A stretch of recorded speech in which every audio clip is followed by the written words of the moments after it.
ಇನ್ನು ಇಡಿಯಿಂದ ಮುಡಾದ 300 ಕೋಟಿ ಸ್ಥಿರಾಸ್ತಿ ಜಪ್ತಿ ಕೇಸ್. ಯಾರ್ಯಾರ ಆಸ್ತಿ ಮುಟ್ಟುಗೋಲು ಹಾಕೊಂಡಿದೆ ಇಡಿ?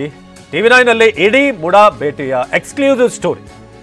ಸುಮಾರು 300 ಕೋಟಿ ಸ್ಥಿರಾಸ್ತಿ ಏನಿದೆ, ಯಾರ್ಯಾರ ಆಸ್ತಿಯನ್ನ ಮುಟ್ಟುಗೋಲು ಹಾಕೊಂಡಿದೆ ಇಡಿ? TV9 ನಲ್ಲಿ ಇಡಿ ಮುಡಾ ಭೇಟಿಯ ಎಕ್ಸ್ಕ್ಲೂಸಿವ್ ಸ್ಟೋರಿ. ಅದು ಕೂಡ 300 ಕೋಟಿ ಸ್ಥಿರಾಸ್ತಿ ಅಂತಂದ್ರೆ ಏನು ತಮಾಷೆ ವಿಚಾರ ಅಲ್ಲ.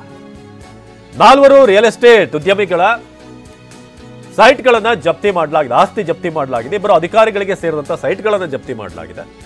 ರಿಯಲ್ ಎಸ್ಟೇಟ್ ಉದ್ಯಮಿಯಾದಂಥ ಜಯರಾಮ್, ಸಿಎಂ ಸಿದ್ದರಾಮಯ್ಯ ಆಪ್ತ ರಾಕೇಶ್ ಪಾಪಣ್ಣ ಸೈಟ್, ಹಾಗೆ ಮಂಜುನಾಥ್ ಮತ್ತು ತೇಜಸ್ ಅನ್ನೋರಿಗೆ ಸೇರಿದಂಥ ಆಸ್ತಿಯನ್ನ ಜಪ್ತಿ ಮಾಡಲಾಗಿದೆ.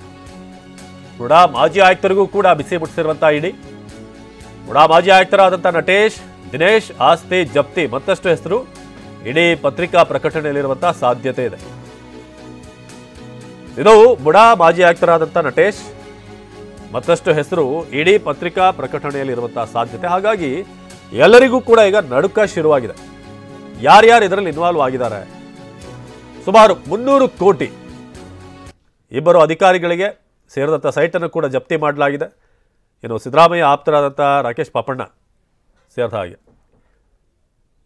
ಕಿರಣ್ ಈ ಬಗ್ಗೆ ಹೆಚ್ಚಿನ ಮಾಹಿತಿಯನ್ನು ನೀಡ್ತಾರೆ. ಕಿರಣ್, ಇದೀಗ ಇಡೀ ಅಧಿಕಾರಿಗಳು ಈಗ ಒಂದಷ್ಟು ಪ್ರಕಟಣೆ ಮಾಡಿರೋದು ಜಪ್ತಿ ಬಗ್ಗೆ, ಜೊತೆಗೆ ಇನ್ನೊಂದಷ್ಟು ಜನ ಯಾರು ಇನ್ವಾಲ್ವ್ ಆಗಿದ್ದಾರೆ ಅವ್ರ ಬಗ್ಗೆ ಅವ್ರಿಗೂ ಕೂಡ ಈಗ ನಡುಕ ಶುರುವಾಗಿದೆ ಅಂತ ಇದು ಬಂದ ಮೇಲೆ ಇನ್ನು ಏನೇನು ಹೆಸರುಗಳು ಬರುತ್ತೋ ಅಂತ.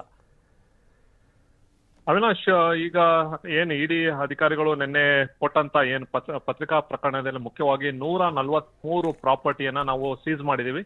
ಇದ್ರ ವ್ಯಾಲ್ಯೂ, ಮಾರ್ಕೆಟ್ ವ್ಯಾಲ್ಯೂ ಸುಮಾರು 300 ಕೋಟಿ ರೂಪಾಯಿ ಆಗುತ್ತೆ ಅನ್ನೋ ಒಂದು ವಿಚಾರವನ್ನ ತಿಳಿಸಿದ್ದಾರೆ.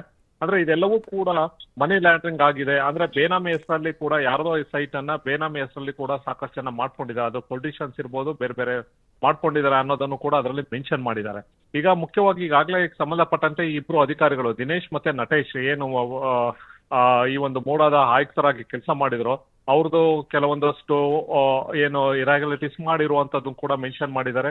ಜೊತೆಗೆ ಇದಲ್ದಲ್ಲೇ ಕೂಡ ಕೆಲ ರಿಯಲ್ ಎಸ್ಟೇಟ್ ಉದ್ಯಮಿಗಳು, ಮುಖ್ಯವಾಗಿ ಅದರಲ್ಲಿ ಮಂಜುನಾಥ್ ಇರ್ಬೋದು, ಜಯರಾಮ್ ಇರ್ಬೋದು, ರಾಕೇಶ್ ಪಾಪಣ್ಣ ಇರ್ಬೋದು, ಜೊತೆಗೆ ತೇಜಸ್ ಅಂತ ಇರ್ಬೋದು, ಇವರೆಲ್ಲರೂ ಕೂಡ, ಆಮೇಲೆ ಜೊತೆಗೆ ಅಬ್ದುಲ್ ವಜೀದ್ ಅಂತ ಇವರೆಲ್ಲರೂ ಕೂಡ ಸಂಬಂಧಪಟ್ಟಂತೆ ಕೆಲವೊಂದಷ್ಟು ಪ್ರಾಪರ್ಟಿಯನ್ನ ಕೂಡ ಏನು ಒಂದು ಸೈಟ್ ಅಲಾಟ್ ಆಗಿತ್ತು, ಅದು ಇಲ್ಲಿಗಲ್ ಆಗಿ ಒಂದಷ್ಟು ಬೇನಾಮಿ ಇದೆ, ಅವೆಲ್ಲವೂ ಕೂಡ ಮಾಡ್ಕೊಂಡಿದ್ದಾರೆ. ಅವ್ರಿಗೆಲ್ಲರೂ ಕೂಡ ಈ ಹಿಂದೆನೂ ಕೂಡ ನೋಟಿಸ್ ಕೊಟ್ಟು ಮನೆಗಳಲ್ಲಿ ಕೂಡ ಸರ್ಚ್ ಮಾಡಿರುವಂತದ್ದು ಇದೆ.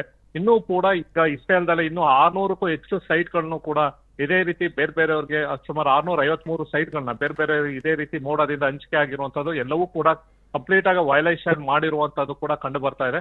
ಇದಲ್ದಲ್ಲೂ ಕೂಡ ಎಲ್ಲೆಲ್ಲಿ ಪ್ರಿವೆನ್ಷನ್ ಆಫ್ ಕರಪ್ಷನ್ ಆಕ್ಟ್ ಅಲ್ಲೂ ಕೂಡ ತನಿಖೆ ಮಾಡಬೇಕು ಅಂತ ಈಗಾಗಲೇ ಲೋಕಾಯುಕ್ತ ADGP ಅವರಿಗೂ ಕೂಡ ಇಡಿ ಅಧಿಕಾರಿಗಳು ಕಳೆದ ತಿಂಗಳು ಒಂದು ಕೊಟ್ಟಿದ್ರು. ಈಗ ಈ ಸಂಬಂಧಪಟ್ಟಂತೆ ಮನಿಲ ಅಂದ್ರೆ ಆ ಒಂದು ವ್ಯಾಲ್ಯೂ ಇದ್ದಿದ್ದನ್ನ, ಅಂದ್ರೆ ಕಮ್ಮಿ ಬೆಲೆ ಅನ್ನೋ ದೊಡ್ಡ ಮಟ್ಟದಲ್ಲಿ ವ್ಯಾಲ್ಯೂ ಇರುವಂತ ಮಾರ್ಕೆಟ್ ವ್ಯಾಲ್ಯೂ ಅದನ್ನ ಪಡ್ಕೊಂಡಂತದ್ದು ಈಗ ಇಲ್ಲಿ ಕಂಡು ಬರ್ತಾ ಇರುವಂತದ್ದು ಮುಖ್ಯವಾಗಿ. ಇನ್ನ ಮುಂದಿನ ಹಂತದಲ್ಲಿ ಕೂಡ ಯಾರ್ಯಾರು ಈ ಒಂದು ಸೈಟ್ ಸುಮಾರು 600ಕ್ಕೂ ಹೆಚ್ಚು ಸೈಟ್ಗಳನ್ನ ಯಾರ್ಯಾರು ಇದನ್ನ ಪಡ್ಕೊಂಡಿದ್ದಾರೆ ಅವರಿಗೂ ಕೂಡ ನೋಟಿಸ್ ಕೊಟ್ಟು ವಿಚಾರಣೆ ಮಾಡುವಂತ ಸಾಧ್ಯತೆ ಇದೆ. ಅದನ್ನ ಧನ್ಯವಾದ ಕಿರಣ್.